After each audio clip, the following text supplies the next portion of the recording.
Hozirgi kunda 5,5 IELTS bilan dunyodagi qanaqa top universitetlarga kirsa bo'ladi? Sizlar bilan bitta ko'rib chiqmoqchiman. Chunki o'zim eslayman, bakalavr bosqichimni Singapurskiy institutda o'qiganman va 5,5 IELTS bilan qabul qilinganman. Va o'ylaganmanki, bu juda ham nufuzli institut. Aslida top mingtalik kirmaydigan, reyting deyarli yo'q universitet ekan.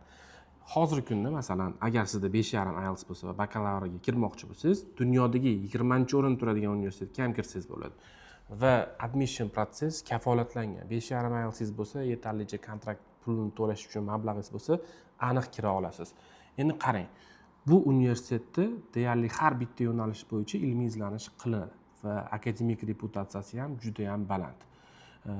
Keyin kartadan ko'radigan bo'lsak, butun bino, shu binolar kollejiga va universitetga tegishli. Endi u Sidneyda joylashgan eng top shaharlardan bittasi Avstraliyada. Aytingchi, 5,5 IELTS bilan siz qanaqa universitetga kirgan bo'lardingiz?